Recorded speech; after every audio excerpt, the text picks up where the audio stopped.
Good morning, everyone. It is Thursday, April 10th, and we are here convening CDA Selection Committee to interview a short list of qualified respondents to our Green Infrastructure Design and Construction Management Services RFQ. Jackie, could you please call the roll? Sure. Committee Member Kian, Present. Committee Member Ingracia, Present. Committee Member Alexander, Present. and Committee Chair Pfeffer. Present.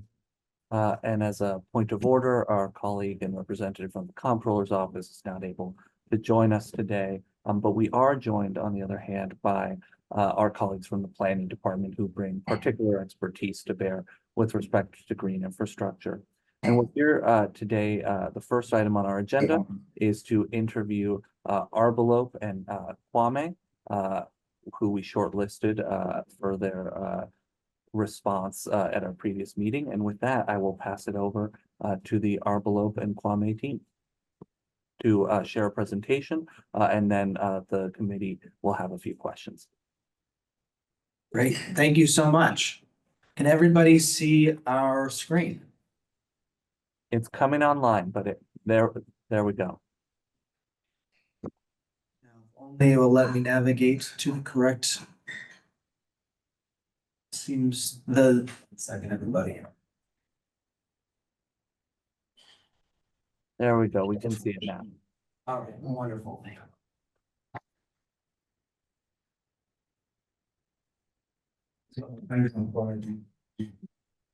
Sorry, the Zoom is actually hiding all of our buttons. 1 second, everyone, I apologize. No problem. We totally understand. Don't quite know.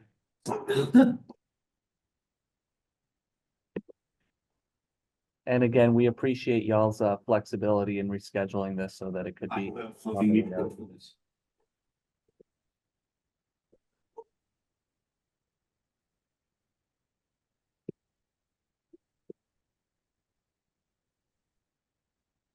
It looks great.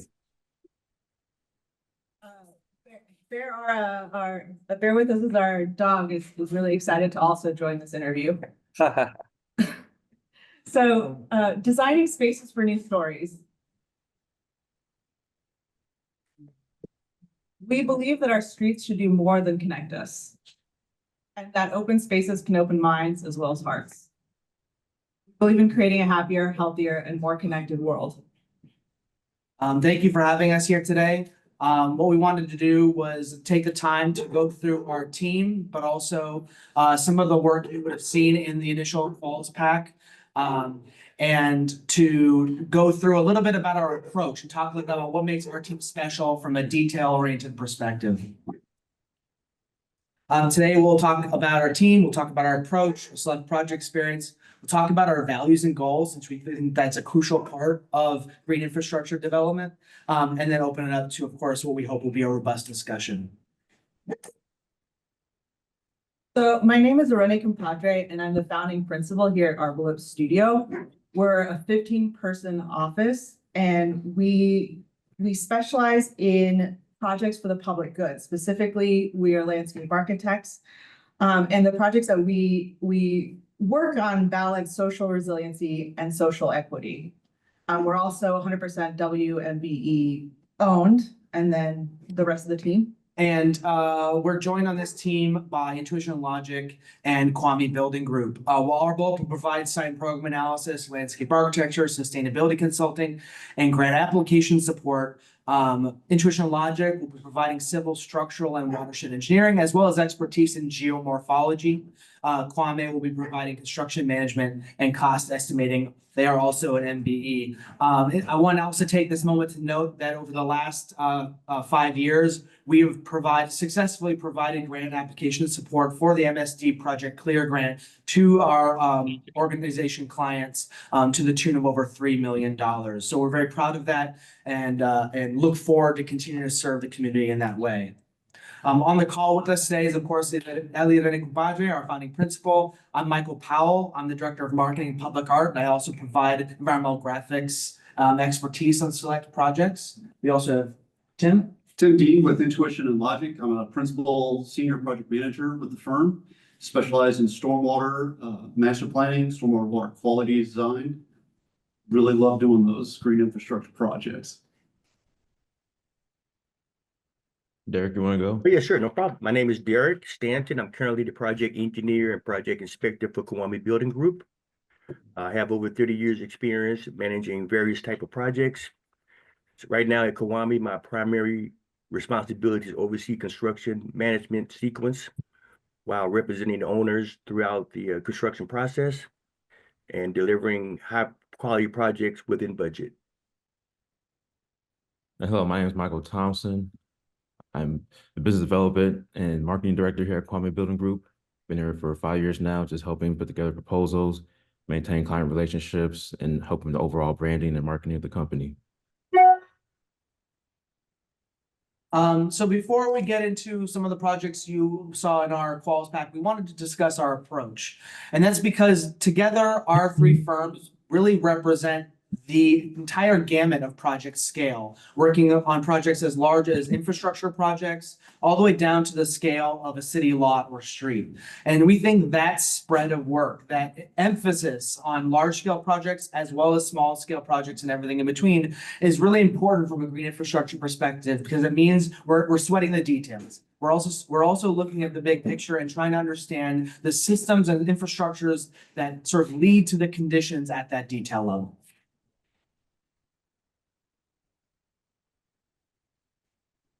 So our approach to every project is incredibly site specific. We don't come to projects with preconceived notions of what they need to be.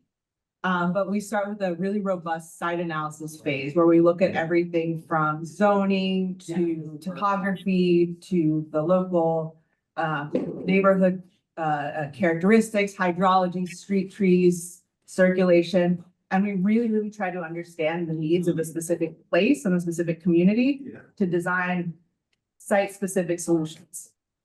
And those site-specific solutions, though, that understanding of site leads us to develop conceptual designs and ultimately final places that really serve the needs of the community while also solving for underlying environmental, ecological, and sustainability issues. So we really prioritize the development of multi-programmatic, multimodal, multi-capacity spaces that can sort of connect people, but also deal with stormwater in unique and interesting ways.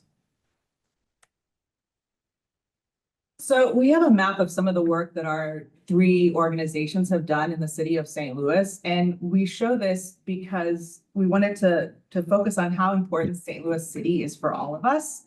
And also to note that almost every one of these projects doesn't just address stormwater infrastructure, but it holds the values of sustainable stormwater infrastructure at the core of the design. You know, so we see our practices as having made St. Louis better ecologically in terms of stormwater management and hopefully better places to live and work. And ultimately, what we want this sort of image to say, what it says to us is that, you know, if our goal is to be of St. Louis for St. Louis, we hope that this sort of shows like we are committed to this city. And a number of these projects are existing collaborations between Arbolope and Intuition and Logic, Arbolope and Kwame.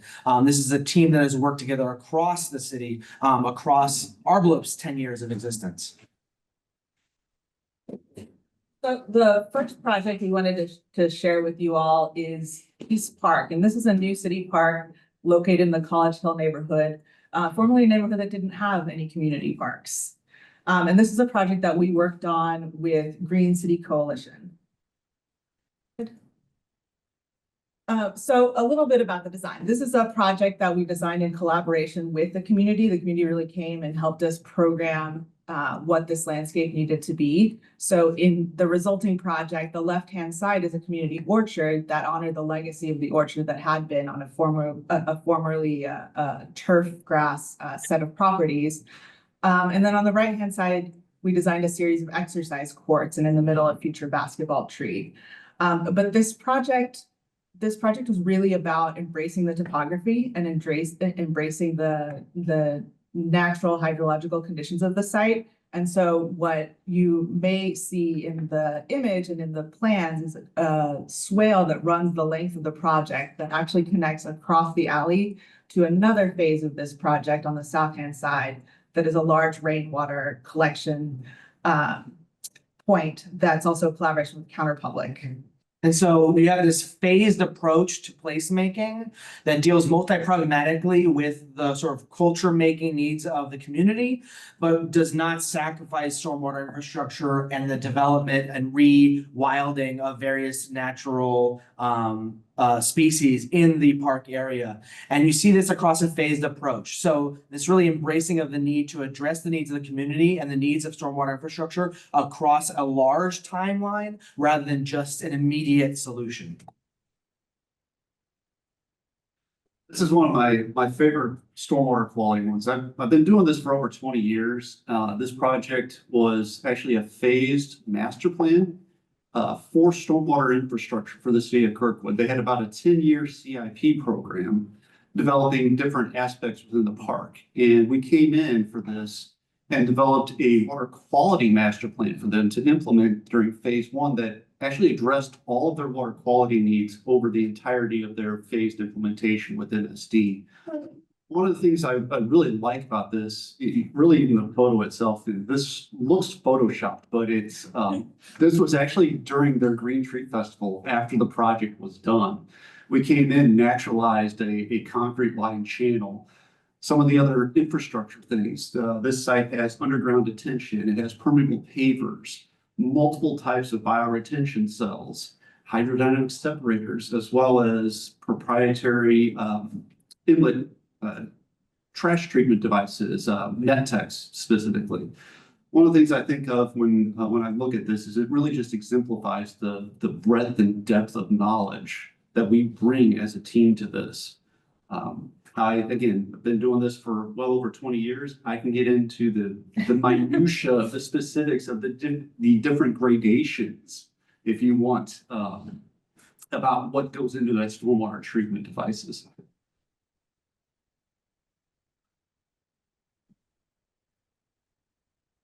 So this was the St. Vincent Greenway project that Kwame was a construction management for. It was a $3.2 million project we finished in 2012, a 1.3 mile trail connecting both the North St. Louis County to Forest Park. And I personally walked on this trail myself, and it's a beautiful trail. It has natural landscape and the lining done, has public arts created by local artists done there, has real integrative bicycle trail with different bicycle racks along for people just to park their bikes at and walk along the trail if we want to, different playgrounds that were newly built and also renovated equipment for children to play on. It has approved access through Roof Porter Park. Some of the curves were removed from intersecting streets just to allow for more seamless trail for either walking or bicycle usage. Over 25 hills have been regraded for gentle, accessible slopes. And it's just overall just beautiful trail to walk on, bicycle on. Kwame, again, we were responsible for doing the design review, construction management, cost estimating. Yeah, that was all.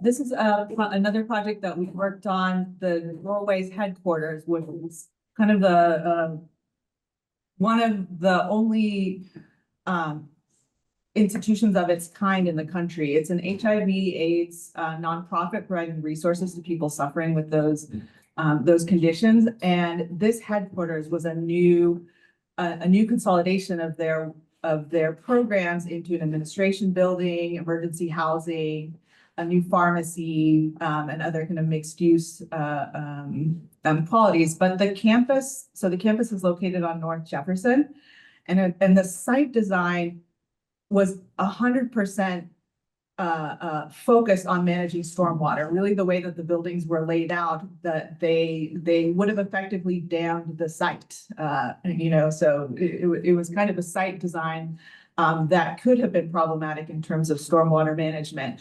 But through a series of swales, rain gardens, permeable pavement areas. The project really used stormwater management to the overall benefit of the community. And the client has been so excited. You know, this was a client that initially thought that really all they could afford was turf grass and a couple of trees in a parking lot. And using Project Clear Grant, we've created a landscape that to them is a demonstration of a lot of their healing qualities of what the organization really, you know, more than what they imagined at the onset. And so really, even when you walk into the project, you're walking over a bridge, collecting stormwater.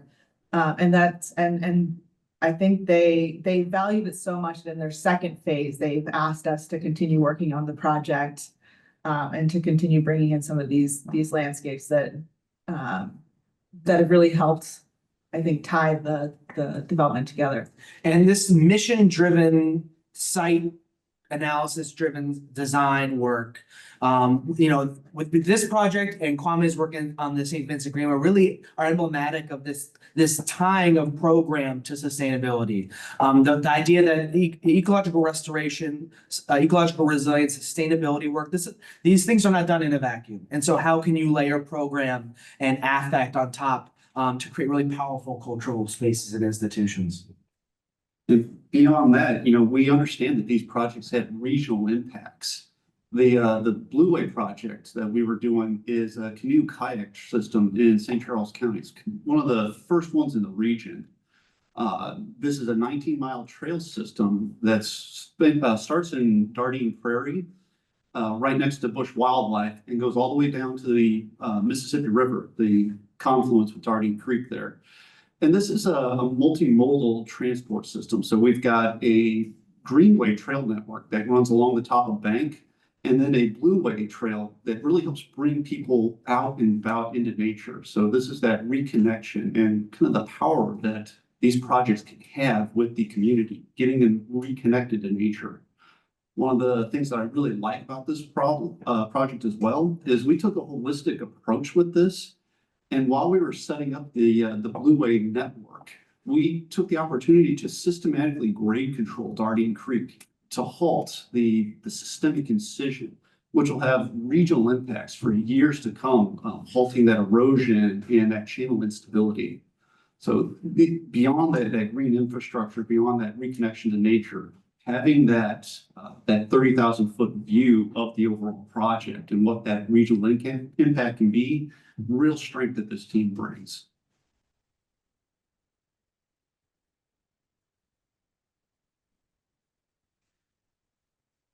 So this project was the Urban League of Metropolitan St. Louis headquarters that Kwame was the construction manager at risk for.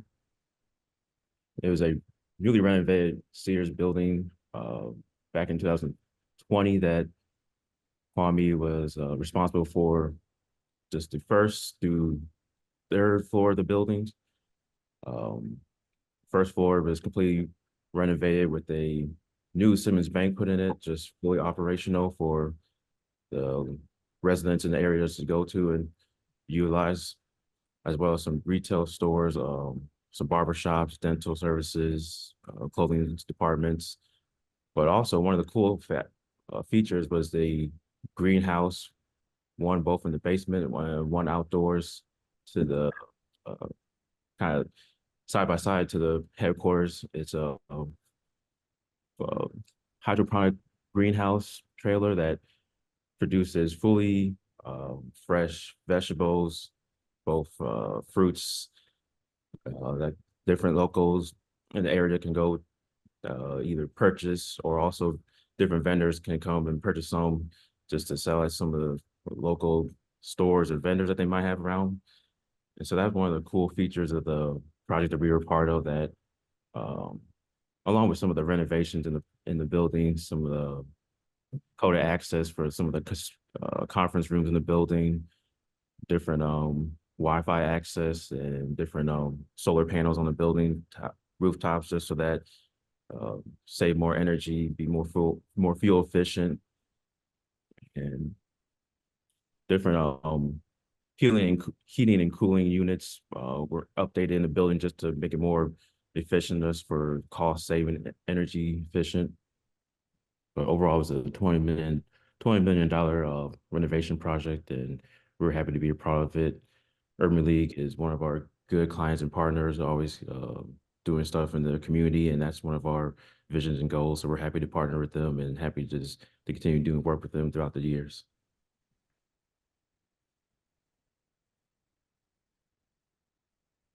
And this project was probably one of my favorite projects up to date since being with Kwame.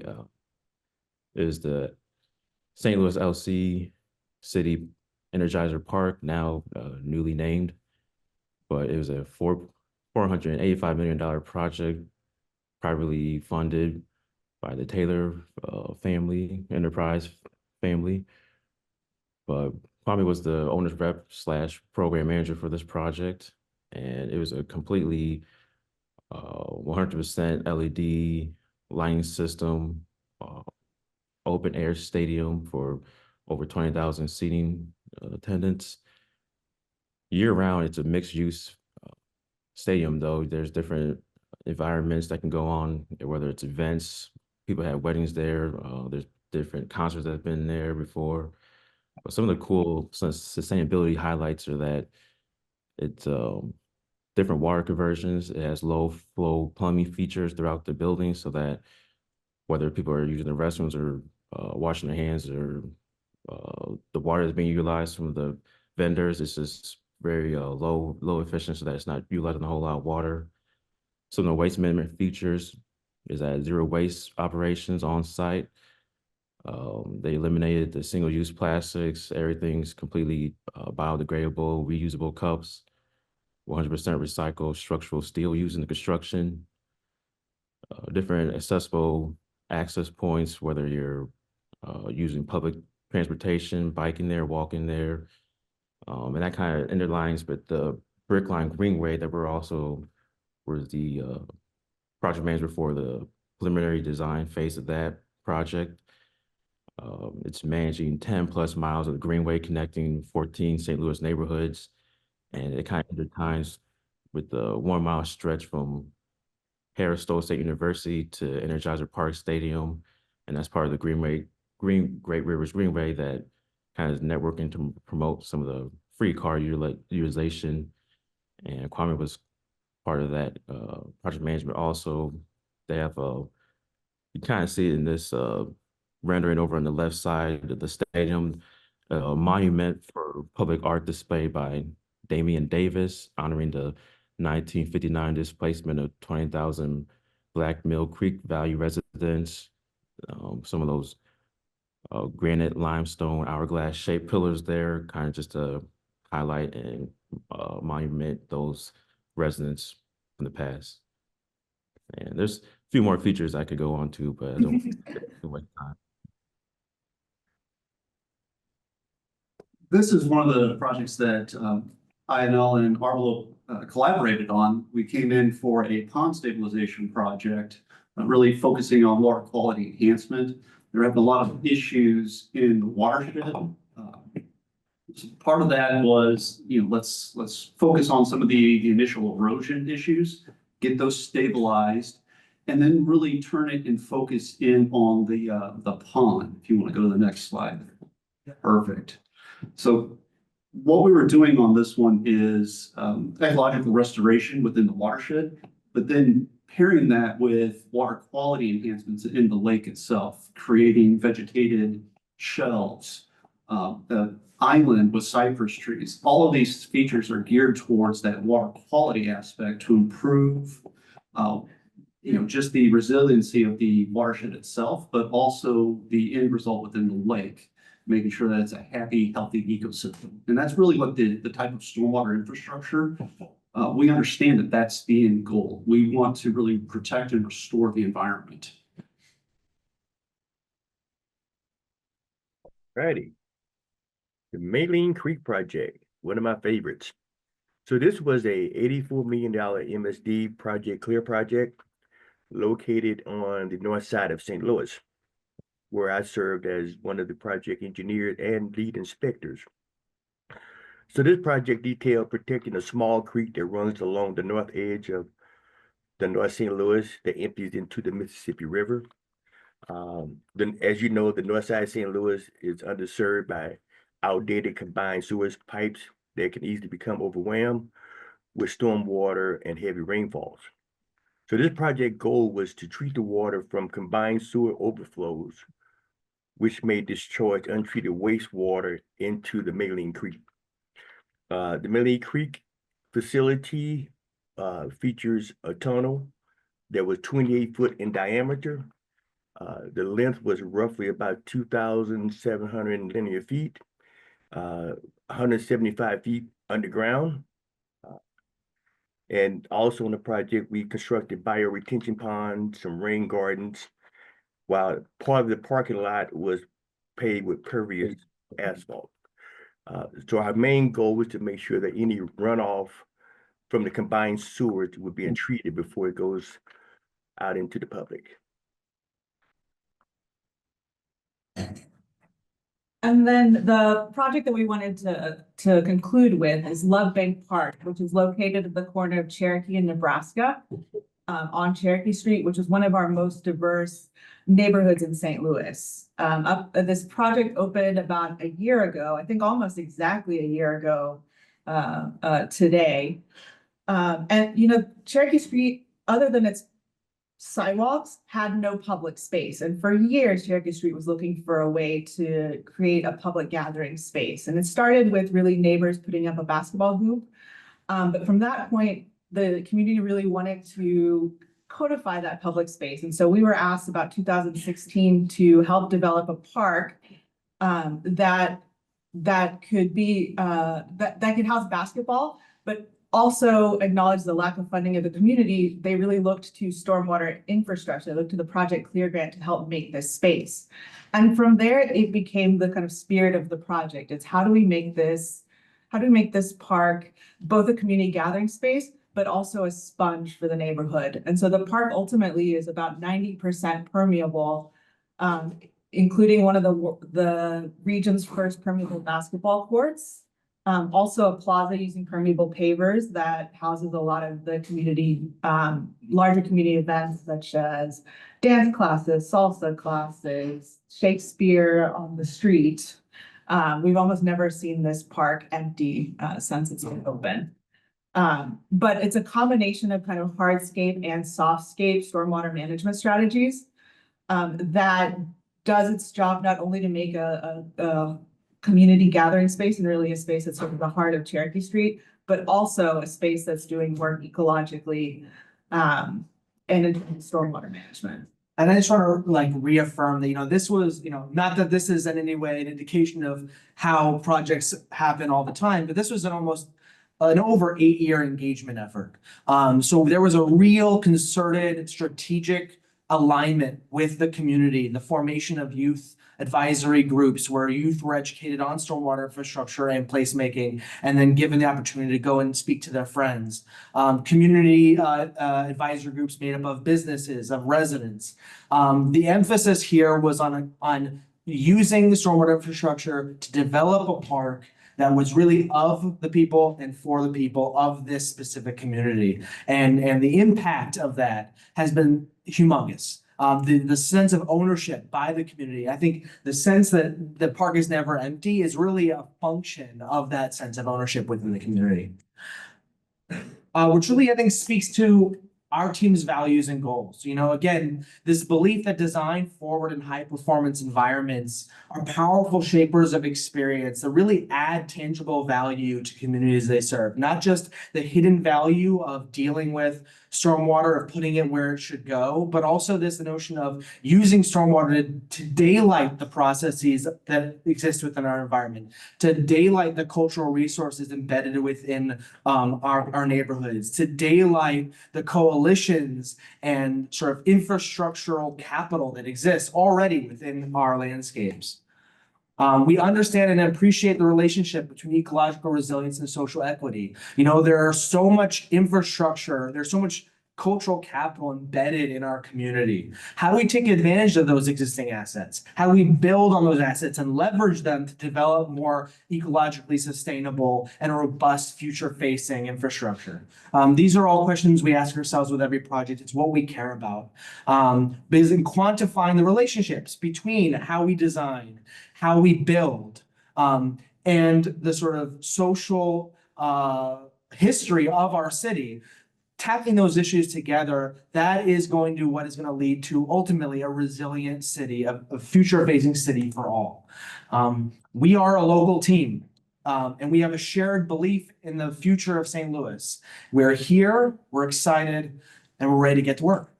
Thank you. Amazing. Thank you all so much for that impressive presentation. Such an amazing portfolio of beautiful and inspiring projects. I know I've been in some of the spaces and can attest to how impactful y'all's work is. So thank you for that commitment. I'm going to open it up to our committee now to ask questions. I may have a few at the end myself.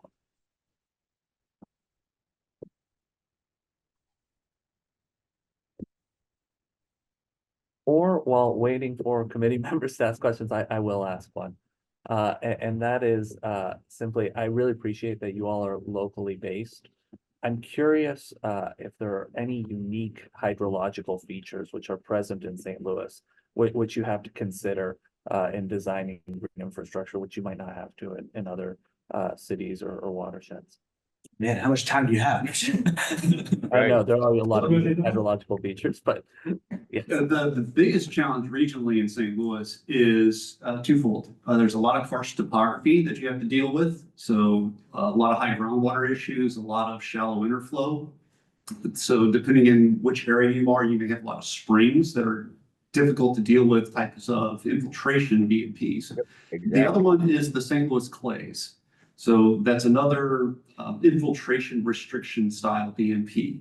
Most of that means that when we're trying to do our volume reduction practices, we need to think of alternative ways to use that stormwater that's collected. And that's where getting the engagement with the community, being able to use that rainwater harvesting techniques, the recycling, reuse for gray water, things like that can come into play. It's also ways to think about underground detention, or ways that we can store that water or help it soak into the ground. One of the things that we really like to do on our infiltration practices is re-engage that soil. Think in terms of deep tilling operations underneath your basins. This helps rebuild that organic soil structure. So a lot of the region in St. Louis is heavily compacted, years and years of development. You get these urban land complexes, very, very poor infiltration capacity. Come into that, you deep till, you amend that soil, you rebuild that soil structure, rebuild the natural biome, and you get a really healthy, thriving environment. Thank you very much. I'm glad that this meeting is being recorded so that I can go back and study that response, because I didn't understand it entirely, but I very much appreciate the expertise. Again, I'll toss it to our selection committee and our partners at the planning department for any additional questions. Because these sites will be maintained by the city, the maintenance capacity is very constrained. How do you think that about maintenance over time? And how do you design with maintenance in mind? That's a fantastic question, and one that I think Courtesy of our planning department. Thank you all. It is not that's not a new question. I think every client, because so much of our work is for community organizations or municipal agencies, that's really one of the first questions that we get is how do we design landscapes that are maintainable? So we do take that to heart when we're designing landscapes. So we think about one, infrastructures that are robust and resilient. So using materials that we know will last, that will require as minimal maintenance. We can't promise no maintenance. Everything in the landscape needs maintenance. It just continues to be affected by our climates. But one, infrastructures that are tough, resilient, thoughtfully detailed to minimize maintenance. And then planting strategies that balance kind of an easy to maintain set of plants. Like for us, there's this challenge of being ecologically resilient, having a lot of diversity, but acknowledging that a lot of diversity is difficult to maintain. You don't know if it's, you know, a desirable plant, not a desirable plant. And so we really think about that, designing as legible, as maintainable planting palettes that still fold in some ecologically beneficial collections of plants. We often hear that, you know, people sort of like bar for maintenance is sort of the classic lawn. And so what we like to tell our clients is that actually, you know, if lawn is our sort of benchmark, sort of a re-natived approach to design actually has a much lower maintenance threshold. And that's precisely because for two reasons. One is you know, you're allowing sort of what the sort of native species to take hold, and those species are much more resilient to our shifts in our climate in terms of drought tolerance, in terms of water tolerance. But most importantly, you're creating a landscape that will continue to do work for you as climate change increases, as weather events become more extreme. These are plants that want to hold onto the soil. These are plants that want to do work that a lawn just isn't capable of doing. And so not only is your maintenance sort of as low or lower than a lawn at first, it also will defray what could be substantial problem costs down the road where you know, climate impacts might actually cause water to go where it shouldn't. Related to that question, can you tell us about the maintenance constrained projects you all have worked on and what you learned from them? Sure. So Doorways, one of the projects that we shared, Doorways, that was a really big concern for them. You know, they're in the business of providing resources to a really underserved and vulnerable community. They were not in the business of having a landscape that was going to be a lot of work to maintain and have a whole different crew maintenance. So that project, what it did was employed actually kind of simplified planting palettes that are aggressive enough that they weed out some of the other competition. And so that reduces the amount of weeding time. There are types of lawn that just require less maintenance, less water. And so they've been able to maintain their landscape without a lot of operational headache or cost, because the collection of landscapes partially maintain themselves and just require kind of a seasonal cutback, you know, 1 or 2 seasonal cutbacks. They also don't require a lot of input of mulch or kind of other seasonal inputs, because they are their own green mulch, if that makes sense. That's a beautiful thing with using natives, is that your maintenance really becomes once or twice a year cutting. It's usually in the fall, you're cutting it back, or in the spring, you're cutting it back to remove that some of that accumulated biomass to allow that regenerative growth to happen. I think one of the other things that we look at from an approach standpoint is ease of access and maintenance. So placing and locating these facilities next to right-of-way, next to access easements, that becomes a critical feature. And the other thing is we would want to coordinate with you, with your maintenance staff. What type of expertise do they have? What type of equipment? We tailor the BMPs that are used on a project to work with your staff. We're not looking to say, okay, let's do a bunch of hydrodynamic separators if you don't have a vac truck. This is smart design. It goes back to what we were saying about our approach at the beginning, right? We you know, one of the existing conditions is your capacity as a organization.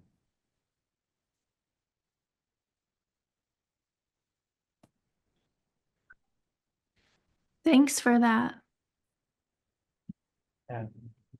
Unfortunately, we do have our next interview scheduled, and you just saw them hop on briefly, actually. Does anyone on the committee have any final questions before we wrap up this interview? All righty. With that, thank you again so much for your presentation and for all the amazing work that you're doing in St. Louis. And we look forward to getting back to you once the selection committee has concluded its interviews and made a selection. Thank you so much. It's a pleasure. Good to meet you all. Thank you. Thank you all. Yeah, thank you very much. Thank you.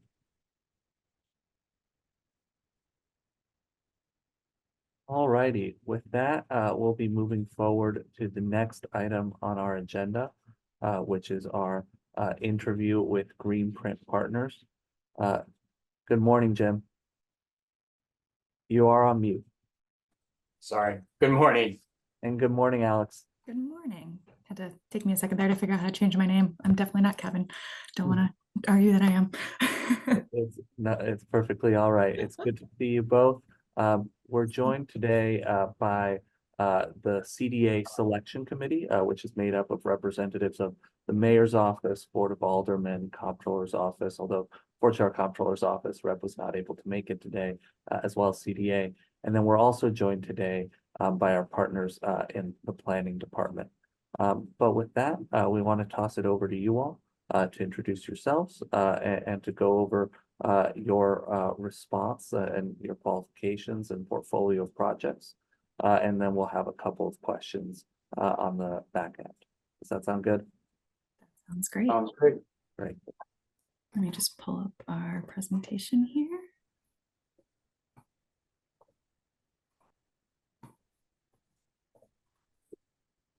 Excuse me, I'm just on the tail end of a cold here, so pardon me if my voice is a little shaky. No problem. You sound good. Good. All right. Can everyone see this? Hopefully. Yes, we Yeah. can see it. Great. Okay. All right, well, wonderful. Well, thank you so much for providing us the opportunity to talk with you today about this program that you have coming up here. It's something that we think is a really good fit with Greenprint and what we do, and what our mission is and what we're all about. So we're excited to talk with you more about that today. Alex, if you want to go to the next slide, please. There we go. Hi, everyone. My name is Alex Heidke. I'm a project manager at Greenprint Partners. I manage our team of engineers in our Chicago office, and I've been working on St. Louis projects the entire time I've been at Greenprint. And I'm Jim Sparber. I'm the Vice President of Engineering here at Greenprint. So my role is to oversee all of the project work that we do from an engineering and construction standpoint.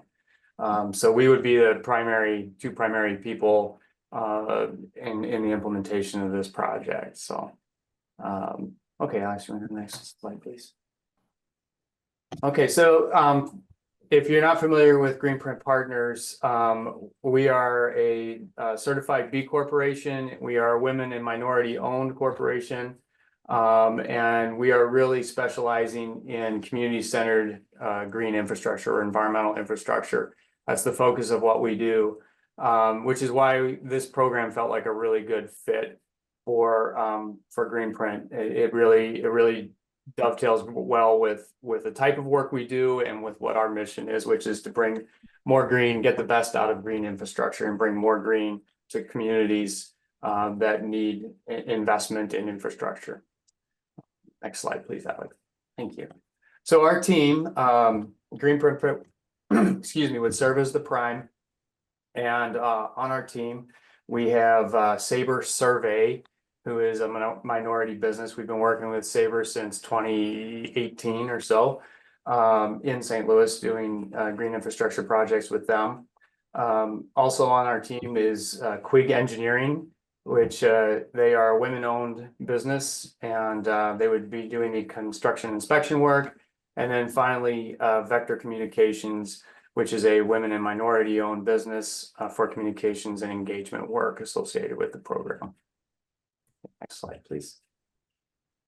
Okay, so why would you want to select our team? We really think there's 3 points that make us a good fit for what this program is. the three things include the program management experience that we bring. So we work nationwide, and we have multiple programs that are very similar in nature to different aspects of what you're doing, and we'll talk through a couple of those examples here as we continue through the presentation. We also have a strong understanding of St. Louis's GSI landscape. So we've been working here, as Alex mentioned, since 2017, and have done about 13 projects and $11 million worth of work. So we have a lot of experience with green infrastructure in the city of St. Louis, city and county of St. Louis. And then finally, a lot of our programs are federally funded, and we understand that this is also a federally funded program. So we're familiar with all the requirements and so forth that come along with those federal funds. Okay, next slide, please, Alex. All right, so the first project that we'd like to highlight is our Fresh Coast Green Communities program that we are doing in the Metropolitan Sewerage for the Metropolitan Sewerage District in Milwaukee. So what this program is about $31 million.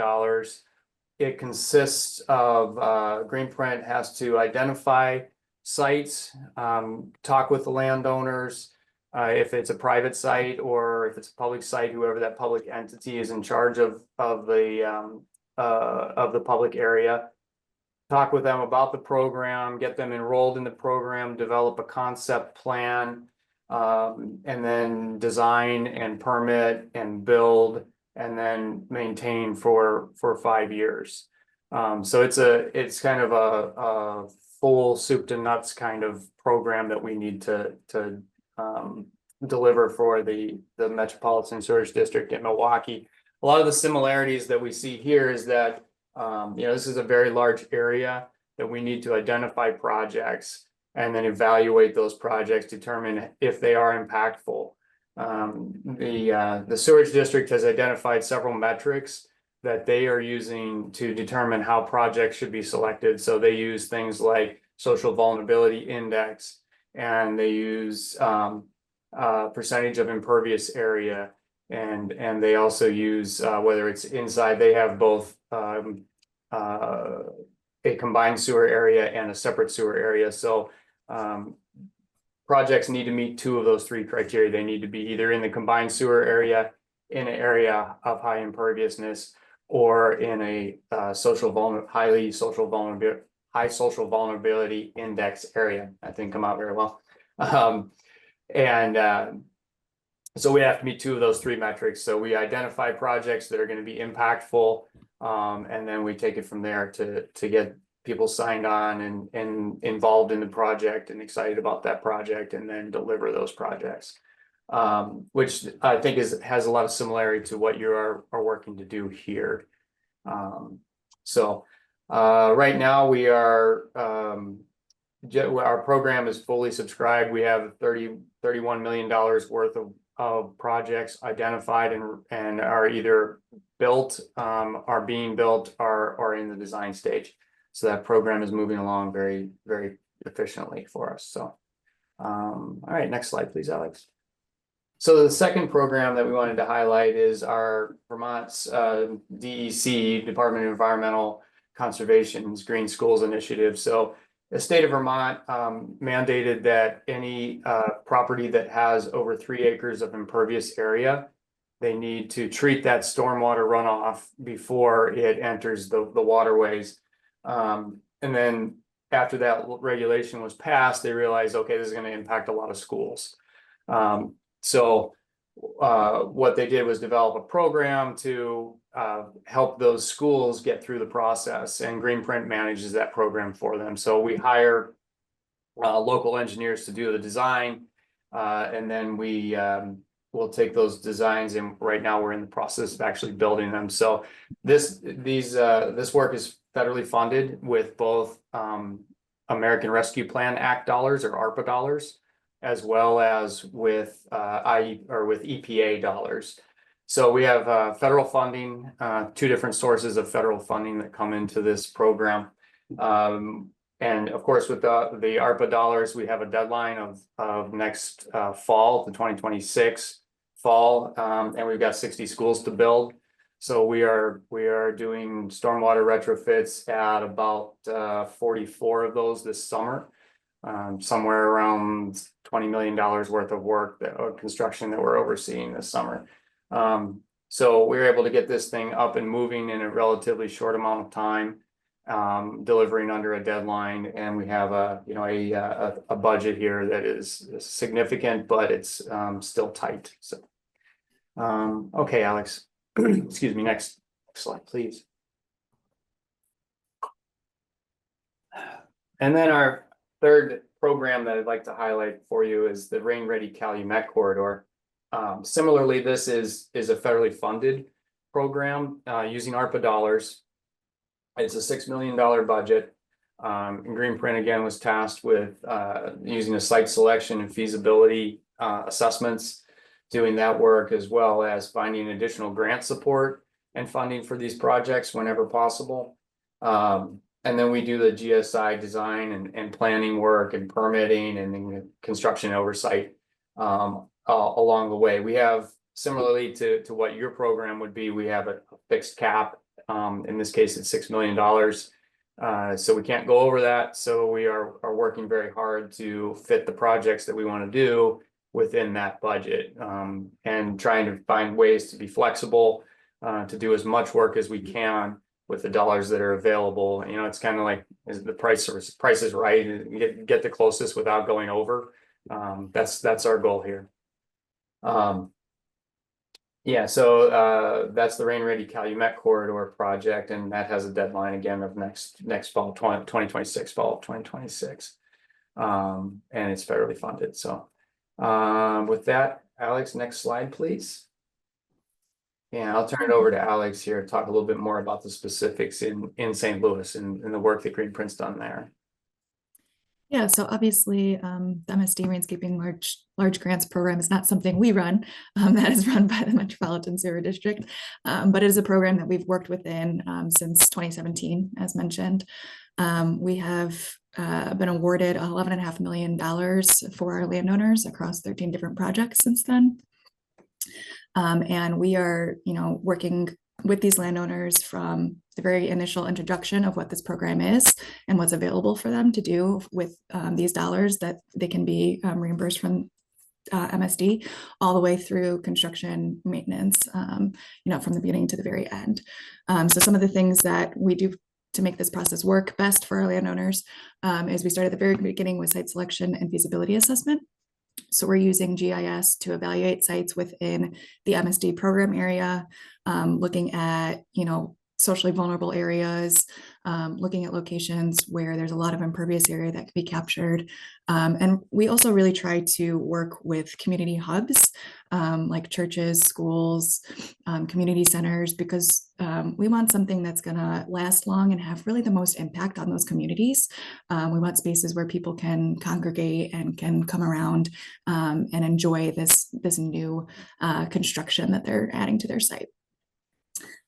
We also perform a stormwater feasibility assessment then to make sure that we're meeting the MSD program goals and make sure that we can manage as much impervious area and water as possible to help reduce that runoff volume from the city sewers. For grant funding and support, we apply for the grants on behalf of the landowner. Oftentimes we're working with landowners who either don't have the capacity or don't have the knowledge to apply for a grant like this. So we are working with them throughout the whole process to make sure they understand and that their needs are being met while taking on the load of some of the more intricate engineering items from their plate. We also manage the project and coordinate with contractors throughout the whole process. So we are, finding the sites, reaching out to landowners, confirming that this is something that they're interested in, developing grant applications on their behalf, coordinating with contractors to get surveying, to do any other site investigation work on their sites, and then designing and coordinating with contractors to work on budgets and then actually construct and maintain the sites at the end. For community engagement and stakeholder collaboration, what we often do is try to create a stakeholder advisory group for each of our landowners, which is a group of 3 to 5 people who have varied interests in the site, which might be, at a church, for example, it might be a pastor and the people who deal with the newsletter, or anyone who really engages with their community, so that we can try to get the best feedback that we can on how they use their site and what their community really wants from this site, to try to really work what we can do best to get all of the co-benefits possible worked into the stormwater retrofit, because we know that MSD is really only paying for the stormwater components, but we try our best to try to take advantage of the additional co-benefits that can be provided by GSI. Then our group of engineers, we do the GSI design and planning.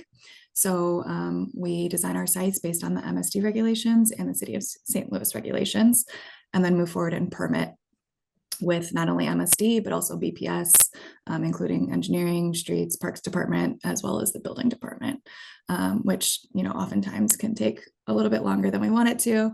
But we know that we just got to leave enough time within our schedules to make sure that we are working our way through all those different departments. During construction, since we're not local, we want to make sure that communication is our main priority during construction. So we have weekly construction meetings with our contractor and landowners. And then our team goes on site visits during important times during construction to make sure that things are being installed in construction in ways that they're going to last for the long term.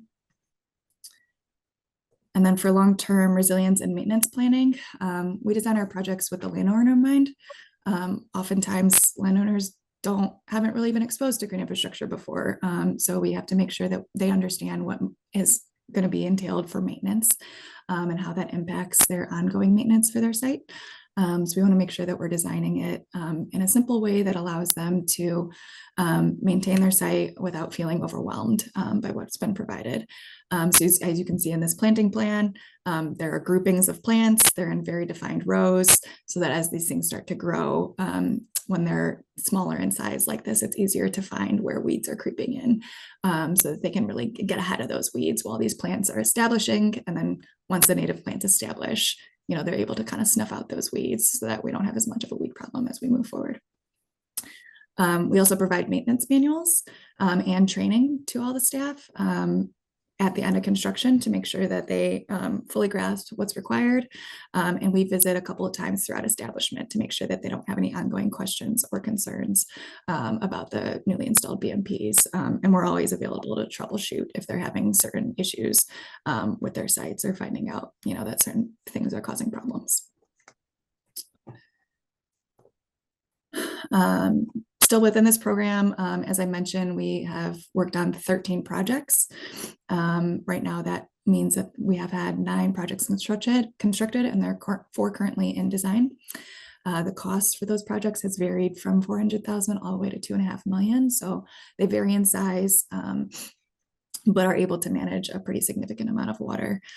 So for those 13 projects, we've managed over 12 million gallons of annual runoff volume reduction for all combined across all those sites.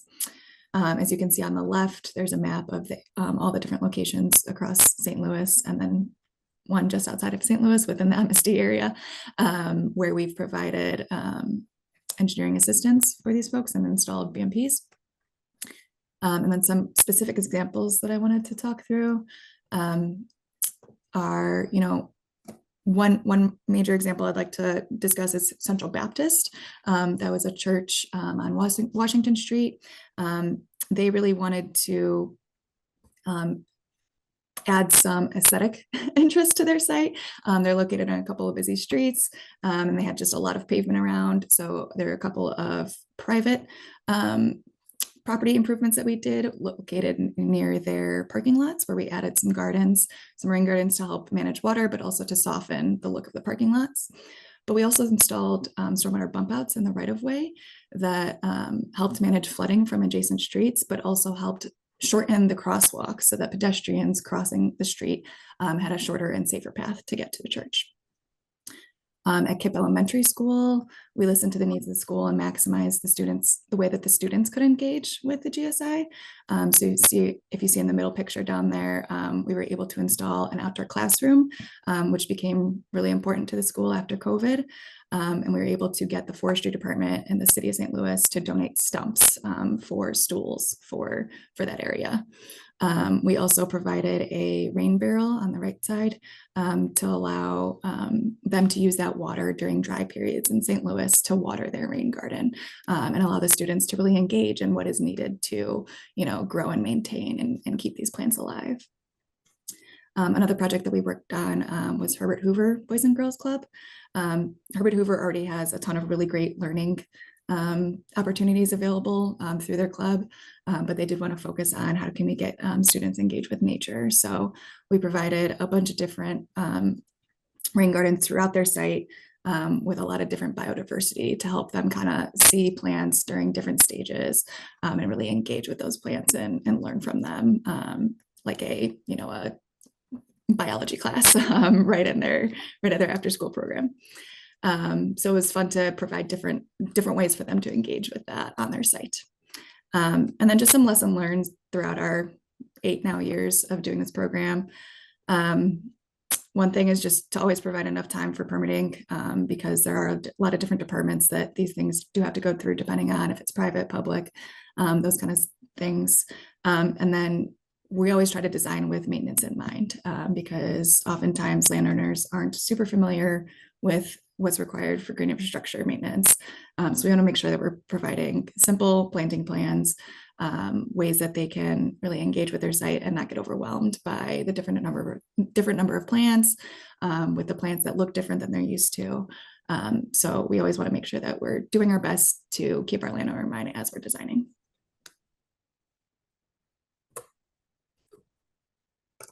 There we go. Back to Jim.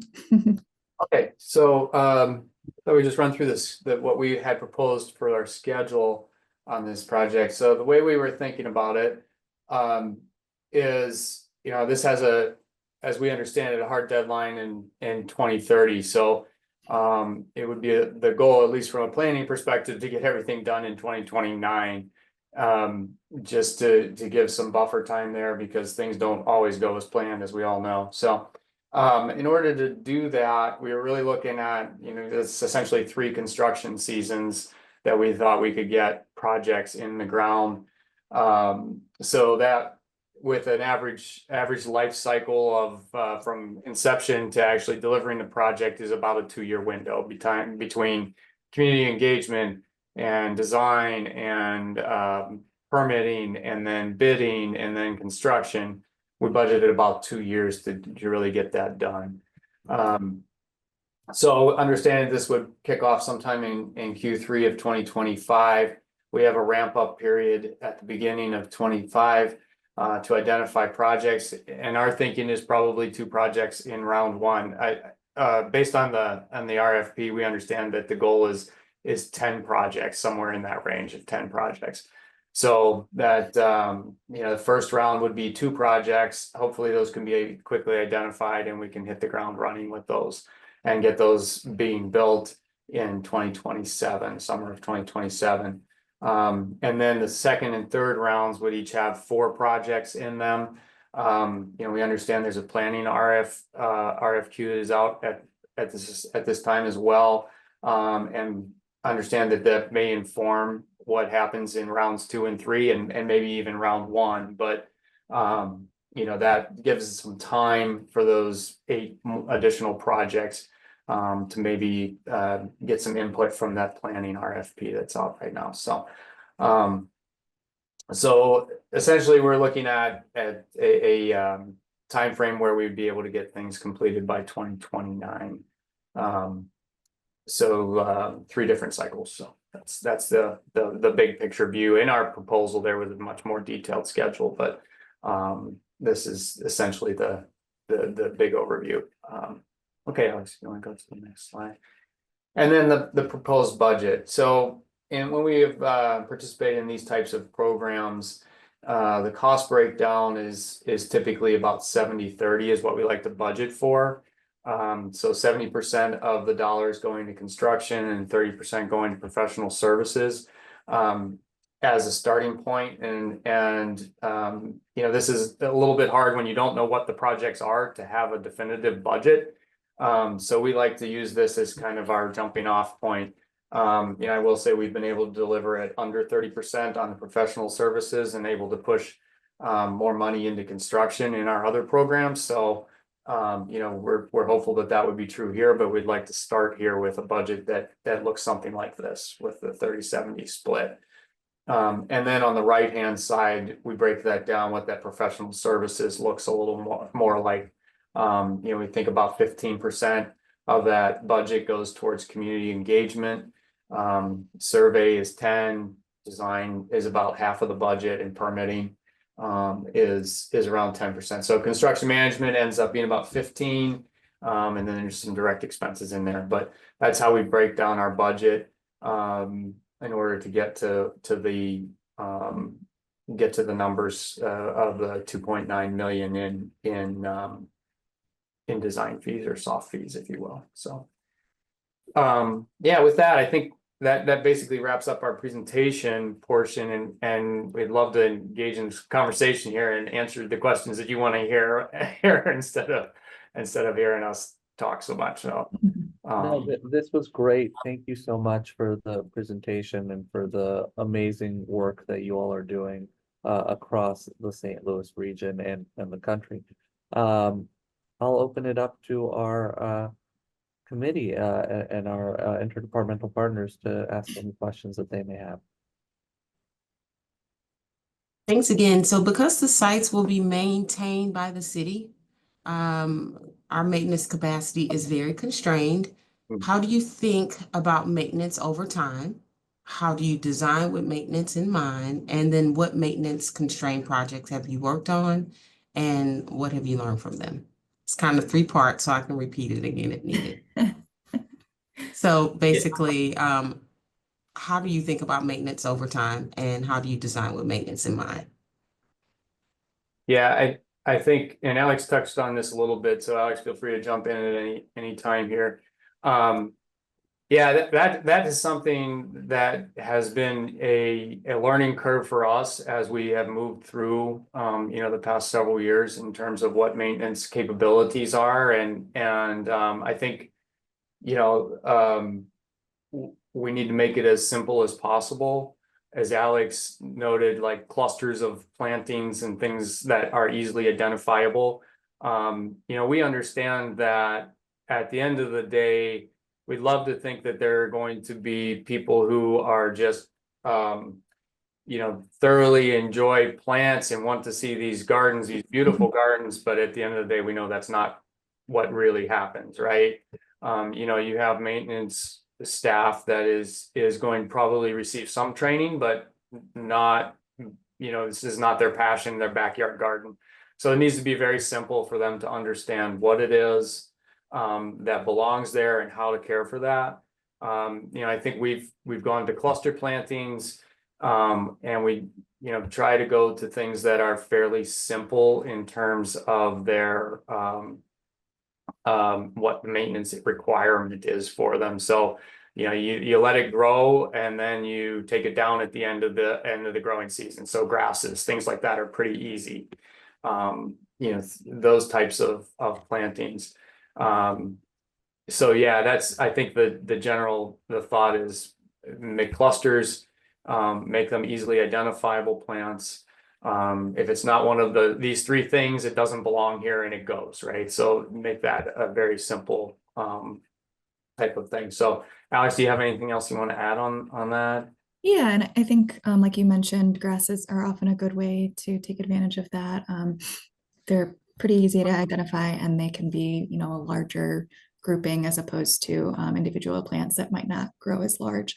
Another thing that we're always thinking about is pretreatment, whether that's, you know, riprap aprons at curb cuts, or providing some form of actual, you know, sediment control before things are getting into it.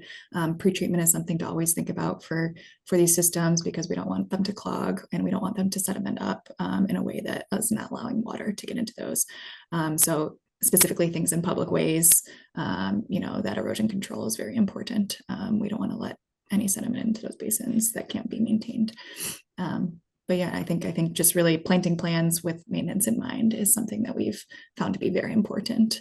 And then specifically as well, the heights of plants, depending on where these are located, right? We want to make sure that if we're in the public way, these plants are not too high. We don't want to block sight lines or anything like that. So that's also important to keep in mind throughout that process.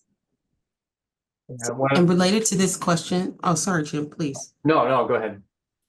What maintenance constrained projects have you all worked on and how have you learned from them? Yeah, I think every project is maintenance constrained. and yeah, and we've so I'll just like a little side story here. Alex and I have helped with the Central Baptist cleanup days out there, so we have hands-on experience learning how what maintenance looks like, right? So that's been hands-on learning, you know, is definitely one of the things that's probably been pretty valuable to us. You know, some of the things that we've learned, at least, you know, I have learned, is really look around at the surrounding area, and you'll see where your weeds are coming from and what you need to do to try to keep them out, right? So you look around and you see, okay, there's a unmaintained property over there just up the street. We got to keep the weed seed out of this basin, and providing some way to do that, whether, as Alex, you know, indicates, some structural controls are very helpful. So we don't get grass seed all from, you know, grasses coming invading into the basin because they get washed down the street when they go to seed. So thinking about things from that perspective, not just the basin itself, but as you look beyond that, like what is coming into, what are we accepting into these communities, plant communities. So, you know, some other things that we talk a lot about basins, that is kind of our preferred way of doing green stormwater, largely because it's interactive, it's visual, it brings a lot of community benefits beyond just the stormwater management side of things. But you know, other aspects of, you know, trees, tree plantings, things like that those actually seem to require a little bit less day-to-day maintenance, right? But still provide stormwater benefits. So thinking along those. One of the items you had in the RFP was the microforest, I believe, and that's a very interesting concept. We have not done that, microforest, but I think that is a very interesting concept that, you know, certainly would warrant additional exploration. Anything you want to add to that, Alex? A couple other things that we've seen throughout some of the sites that we've installed. We had one location where it was a school that had a lot of flooding at sort of a back area that no one really saw, but it eventually eventually flooded their baseball field and some other areas that people were engaging with. And so for those areas, we really just blanketed that whole area in native grasses because it wasn't necessarily something that people were engaging with all the time, but we wanted to make sure we were getting deep-rooted plantings in there that could handle the amount of water that was flowing from offsite onto this site. Another thing that I think we've thought about recently is just making sure that if you're putting a rain garden in an area that's like a fully grassed field, what does that edge control look like, and how are we defining that so that folks know where to mow, so that it's easy to understand where that line ends and what direction they need to make sure they're sending their grass clippings, which is away from the basins always, to make sure we're really keeping that separation between those two so that it's clear and easy for their staff to understand what the difference is between, you know, their turf lawn and how to maintain that versus the rain garden and how to maintain that. Thank you. Thank you. Oh, I'm sorry, Rashonda, go ahead. I was just telling them thank you for answering, Miriam. Oh, okay. I have maybe what's a follow-up question to the discussion. You touched on this a little bit, but can you describe kind of your perspective or experience with the potential to integrate trees alongside grasses and forbs in these green infrastructure landscapes? Urban heat island, of course, is a major issue in St. Louis. And so I think it's something we're always interested to learn more about. Yeah, and it is certainly something that, you know, there's a trees don't necessarily do well at the bottom of a bioretention basin, right? That's not the environment they want to live in. So there is a little bit of a push and pull there in terms of the flood water management, stormwater management side of things. Real estate is costly, so the more you take up with bioretention or other means, the less you have available for other things, and we generally are trying to minimize the footprint and maximize the stormwater storage. So having trees that need to live up on a side slope, or not at the bottom of a basin. If you're in a dense urban area, sometimes that can be a little more challenging, just because you don't have as much real estate to work with, particularly if you're in a public right of way. So those are some challenges, but I think there's definitely a lot of benefit to them, as well. Urban heat island, as you note, is a significant issue. We also do some work in San Diego where that's a significant issue for them as well, and they're very heavily investing in trees to try to do some mitigation on the urban heat island effect. So, there's even like a stormwater forest. Again, that sounds like a very micro forest, or stormwater forest sounds like an opportunity to get multiple benefits through urban heat island reduction and as well as stormwater, but they take up more space, so it's always the trade-offs, right? Yeah, we have done a project in Philadelphia where we sort of reduced some of the areas where we had those low spots right at the bottom of the basin, and added some higher locations throughout the area. We were installing a rain garden because trees were very important to them. So it's just a matter of like, what is the end goal of that specific project, and how can we work to meet all of the goals, the stormwater and the adding trees, reducing heat island, all of those things at the same time. So it's a puzzle, and we like puzzles. So Great, I appreciate all of that. Thank you.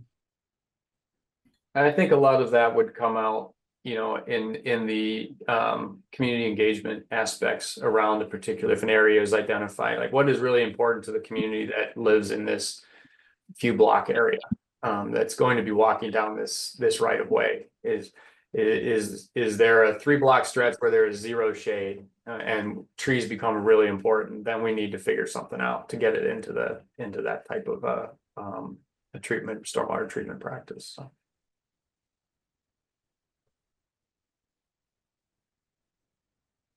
Do we have any other questions from the committee? I'll ask one. You mentioned just now that you like puzzles, and of course this is an exercise in problem solving.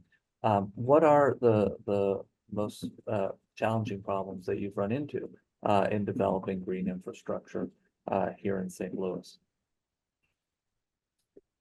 yeah, I can take a stab at this. I think oftentimes the challenges come from the varying interests of the different parties involved, right? So we've got city departments, we've got landowners, we've got MSD. Everyone has their own goals for what the project is, and it's our job as the engineer to try to, manage all those different goals and end up with a project that makes everyone happy.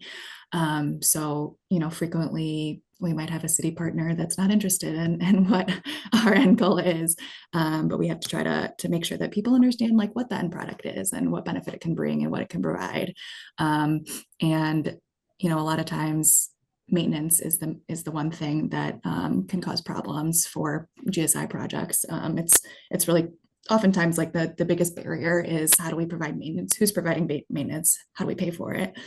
So it's thinking of that early and often, making sure that you're not leaving it to the end of the project, but thinking about it right at the beginning and finding a solution for that. But just communication is kind of like the best way to avoid long-term problems, is to make sure that we get everyone in the room early, so that we're resolving any conflicts and figuring out the best way to manage everyone's conflicting ideas about the project ahead of time. Thank you.